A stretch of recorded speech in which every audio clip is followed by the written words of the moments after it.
আসসালামু আলাইকুম প্রিয় শিক্ষার্থী, আশা করি সবাই ভালো আছো, সুস্থ আছো। আমি আমার প্রাইভেট রুম থেকে তোমাদের স্যার রাকিব মাস্টার স্বাগত জানাচ্ছি।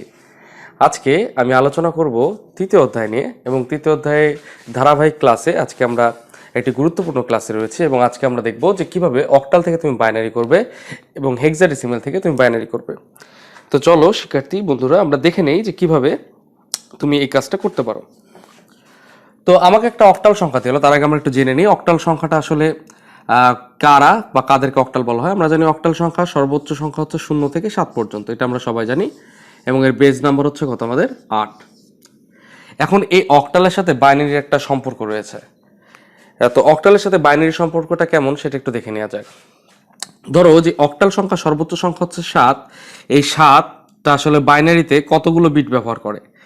7-এর বাইনারি একটু আমরা শর্টকাটে একটু দেখার চেষ্টা করি। 7-এর বাইনারি যদি আমি একটু বের করে যাই, 1 1 ডাবল 2 2 ডাবল 4, এই একটা ফর্মুলা আছে, যে ফর্মুলার সাহায্যে আমরা খুব সহজে দশমিক কোনো সংখ্যাকে বাইনারি বের করতে পারি। তো 7 তুমি কি কি সংখ্যা যোগ করলে 7 হবে একটু দেখে নাও। 4 আর 2 যোগ করলে 6 হয়, আর 1 7। 4 নেওয়া লাগে, 2 নেওয়া লাগে, এবং সাথে আমাদের কত নেওয়া লাগে 1। তো 7-এর বাইনারি আমাদের 111। তো যার কারণে অক্টাল সংখ্যা সর্বোচ্চ সংখ্যা 7, এবং 7 3টা বিট, সর্বোচ্চ 3টা বিট সে দখল করে বিধায় অক্টালের সাথে বাইনারির যে সম্পর্কটা রয়েছে সেটা হচ্ছে 3 বিটের। আশা করি বুঝতে পারছো অক্টালের সাথে বাইনারির সম্পর্ক 3 বিটের। এরপরে আমরা একটু হেক্সাডেসিমালের সাথে বাইনারির দিকে একটু যদি তাকাই, হেক্সাডেসিমালের সর্বোচ্চ সংখ্যা হচ্ছে f, এবং এই f এর যে মান, সে মানটা হচ্ছে আমাদের 15, আমরা সবাই জানি। এবং এই 15টাকে আমরা যদি একটু বাইনারি করার চেষ্টা করি 1 2 4 8 দিয়ে, তাহলে দেখো 8 আর 4 12, আর 2 14 আর 1 15 হয়। 8 নেওয়া লাগে, 4 নেওয়া লাগে, 2 নেওয়া লাগে, 1 নেওয়া লাগে। তো এই হেক্সাডেসিমালে এফ এর মান 15, এই 15টা 4টা বিট দখল করে। তো যার কারণে হেক্সাডেসিমালের সাথে বাইনারি সম্পর্ক 4 বিটের। আশা করি এই জিনিসটা তোমাদের ভুলবা না। মনে রাখবা যে অক্টালটা একটু ছোট, যার কারণে সেটা 3টা বিট দখল করতেছে, এবং হেক্সাডেসিমালটা একটু বড়, যার কারণে সেটা 4টা বিট দখল করতেছে। তো এবার আমরা একটু দেখি যে অক্টাল থেকে বাইনারি তুমি কিভাবে করবা, হেক্সাডেসিমাল থেকে বাইনারি তুমি কিভাবে করবা। আমি জাস্ট একটা নিয়ম তোমাকে দেখাবো, এবং আমার বিশ্বাস তুমি এর পরবর্তীতে আর ভুলবা না। তো চলো দেখা যাক। তো আমাকে একটা অক্টাল সংখ্যা এরকম ভাবে দেওয়া হলো। দেখো অক্টাল সংখ্যাটা, আমরা জানি অক্টাল সংখ্যা সবসময় নাম্বার অবশ্যই 8-এর নিচে থাকবে, তার বেজ নাম্বারের নিচে থাকবে। তাহলে 176, আমি একবার দশমিক দিয়ে বোঝা দিচ্ছি, 14, এরকম একটা সংখ্যা তোমাকে দিয়ে বলা হলো যে তুমি এই সংখ্যাটার বাইনারি রূপান্তর করো। তো আমরা জানি অক্টালের সাথে বাইনারির সম্পর্ক হচ্ছে 3 বিটের। তাহলে অক্টালের সাথে যদি বাইনারি সম্পর্ক 3 বিট হয়, তাহলে আমরা সেটা কিভাবে করতে পারি। 1 7 এবং 6 এদের বাইনারিগুলো বের করব, দশমিক দশমিকের জায়গায় থাক। 1 এর বাইনারি বের করব, 4 এর বাইনারি বের করব। তাহলে 176 এদের বাইনারিটা কিভাবে একটু শর্টতে বের করতে পারি সেটা কেবলই দেখলাম, আমরা একটু দেখে নিই। তো আমি একটু রাফ করে নিই, এখানে আমরা রাফটা কিভাবে করব দেখে নাও।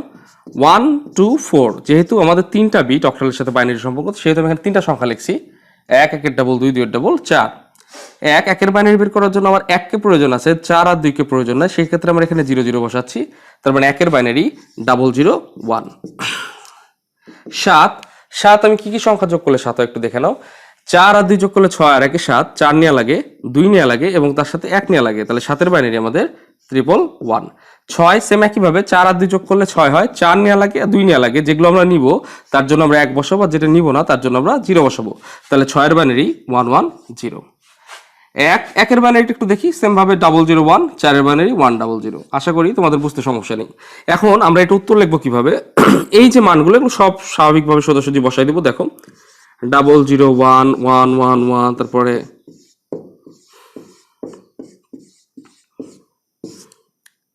এই যে মানটা পেলাম, এটা কিন্তু বাইনারিতে চলে আসছে। তাহলে অক্টালের সাথে বাইনারির সম্পর্ক আমাদের 3 বিটের। এটা যদি মনে রাখতে পারো, তাহলে আশা করি যে অক্টাল থেকে বাইনারি রূপান্তর করতে যে তোমার কোনো প্রবলেম হবে না। জাস্ট খালি 3, যদি এখানে শূন্য থাকে তোমার এখানে 3টা শূন্য বসাতে হবে। তো আশা করি এই বিষয় নিয়ে তোমার আর কোনো সমস্যা নেই। এবার একই নিয়মে আমরা একটি হেক্সাডেসিমাল রূপান্তর করাটা দেখি। হেক্সাডেসিমালটা কিভাবে করা যায়।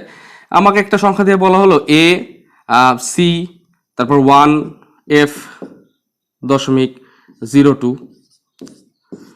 এই একটা হেক্সাডেসিমাল সংখ্যা দিয়ে তোমাকে বলা হলো যে তুমি এটাকে বাইনারিতে রূপান্তর করো। তাহলে সেক্ষেত্রে কিরকম ভাবে করতে পারি দেখো। এখানে এর সি এবং 1 এফ এগুলো পাশাপাশি লিখলাম, 0.02। তো এ সি এবং 1 এফ এর মানটা আমরা একটু বাইনারিতে বের করার চেষ্টা করি। এর যে দশমিক মানে এর যে ডেসিমেল মানটা সেটা হচ্ছে 10। 10-এর বাইনারি আমরা কিভাবে বের করতে পারি? আমি একটু রাফ লিখে দেখেন আবারও। 1 2 4 8 এর মান যেহেতু 10, সেহেতু কি কি সংখ্যা যোগ করলে তোমার 10 হচ্ছে? যেহেতু এটা 8 বিটের, সেহেতু আমি 4টা সংখ্যা লিখছি। সরি, যেহেতু এটা হেক্সাডেসিমেলের সাথে বাইনারি সম্পর্ক 4 বিটের, সেহেতু আমি এখানে 4টা সংখ্যা লিখছি। 1 1 ডাবল 2 2 ডাবল 4 4 ডাবল 8। এটা একটা শর্ট ফর্ম যে দশমিক সংখ্যা থেকে তুমি খুব সহজে বাইনারি বের করতে পারো। তাহলে কি কি সংখ্যা যোগ করলে 10 হচ্ছে? 8 আর 2 যোগ করলে 10। 4 আর 1 নেওয়া লাগে না, তার মানে এখানে 0 এখানে 0, তার মানে এর বাইনারি 10 10। সির মান হচ্ছে আমাদের জানি 10, এখানে 12। তো 12 কি সংখ্যা যোগ করলে হচ্ছে? 8 আর 4 যোগ করলে 12, তার মানে এখানে দাঁড়াচ্ছে 1 1 0 0। এক সেম একইভাবে এফ এর মান 1 1 1 1। দশমিক জিরোর জন্য আমাদের বসবে 4টা 0। 2 বাইনারি একটু দেখে নিই, সরি এখানে জায়গা নেই। 2 বাইনারি একটু বসাই দিই, 0 0 1 0। এমন হলে সবগুলো একসাথে লিখে ফেলি, 1 0 1 0 1 1 0 0।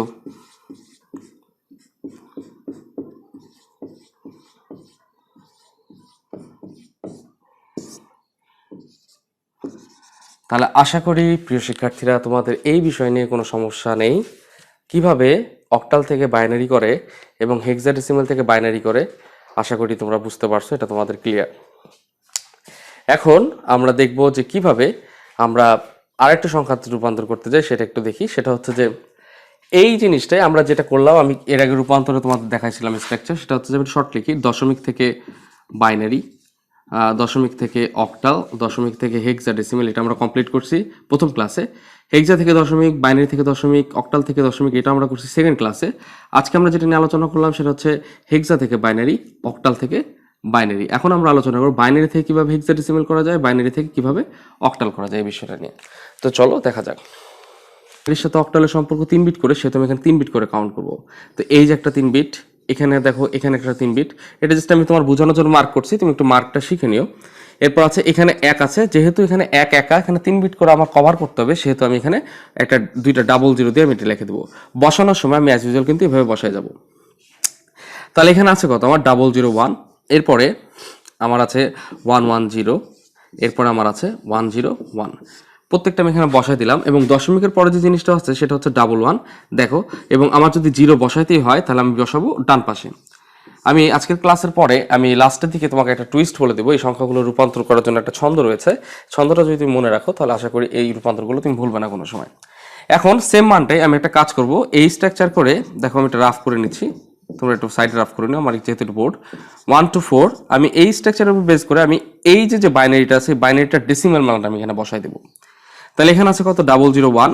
এই 1টা কার নিচে আছে? এই 1 এর নিচে আছে, সেহেতু এই 1 এর যে ডেসিমাল ফর্ম সেটা হচ্ছে 1। তারপর আছে দেখো 110 আমি এখানে বসাই দিই 1। এই 1 গুলো কার কার নিচে আছে? 4 আর 2, অতএব 4 আর 2 যোগ করলে কত বসে আমাদের? 6।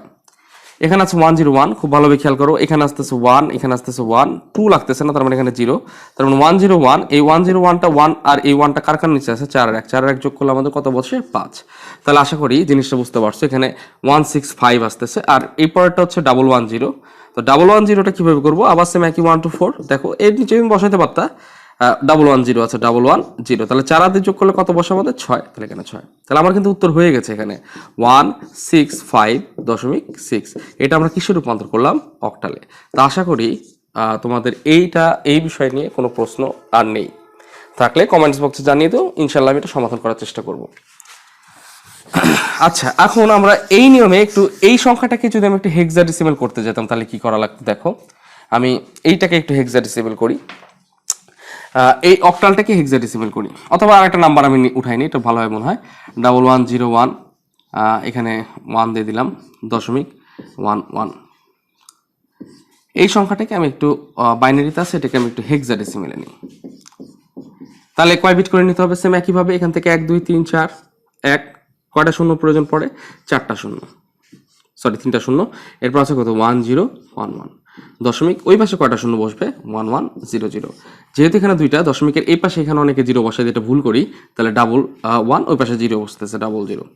এরপর আমি একটু এর ডেসিমাল ফর্মটা একটু বেশি বের করে নিই, 1248। দেখো এখানে কত বসতেছে আমাদের? 3টা 01। এই ডেসিমাল ফর্মটা একটু কত? 1 টাকার নিচে আছে, 1 এর নিচে, তার মানে এখানে বসতেছে 1011। তাহলে 8 আর 2 যোগ করলে 10, আর 1 কত বসে আমাদের? 11।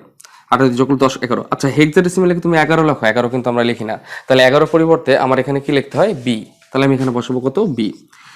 1100 একটু দেখি 1100, তাহলে 8 আর 4 যোগ করলে এই 11টা কার কার নিচে আছে 8 আর 4, 8 আর 4 যোগ করলে 12 হয়, তাহলে 12কে আমরা লিখি সি। তাহলে আমার রেজাল্ট কিন্তু এখানে হয়ে গেছে 1 বি দশমিক সি। তো এটা আমরা যেটা রূপান্তর করলাম সেটা হচ্ছে হেক্সাডেসিমেলে। তো প্রিয় বন্ধুরা, আশা করি কোনো প্রবলেম নেই। তাহলে আমাদের বাকি থাকলো একটা বিষয়, আমি এটা নেক্সট ক্লাসে আলোচনা করব, অক্টাল থেকে কিভাবে হেক্সাডেসিমেলে আসা যায় এবং অক্টাল থেকে হেক্সাডেসিমেলে হেক্সাডেসিমেল থেকে অক্টালে তুমি কিভাবে আসবা, আবার অক্টাল থেকে তুমি হেক্সাডেসিমেলে কিভাবে যাবা। তো তুমি এই দুইটা নিয়ম যদি খুব ভালোভাবে পারো তাহলে সব ইজিলি তুমি এই জিনিসটা করতে পারবা, কারণ এই হেক্সাডেসিমেল থেকে অক্টাল এক লাফ মেরে তুমি নিচে আসতে পারবা না, আবার অক্টাল থেকে হেক্সাডেসিমেলে তুমি সরাসরি যেতে পারবা না, মাঝখানে তোমার বাইনারিটাকে ফেস করতে হবে। তো সবাইকে ধন্যবাদ জানিয়ে আজকের মতো বিদায় নিচ্ছি। দেখা হবে নতুন কোনো ভিডিওতে নতুন কোনো বিষয় নিয়ে। সেই পর্যন্ত সবাই ভালো থাকবে, সুস্থ থাকবে। আমার চ্যানেলটিকে ভালো লাগলে সাবস্ক্রাইব, লাইক এবং কমেন্টস করতে ভুলবে না। তোমার লাইক কমেন্টস আমার কোনো প্রেরণা জাগবে নতুন নতুন ভিডিও বানানোর জন্য। তো সবাইকে স্বাগত জানিয়ে আজকের মতো বিদায় নিচ্ছি। আল্লাহ হাফেজ।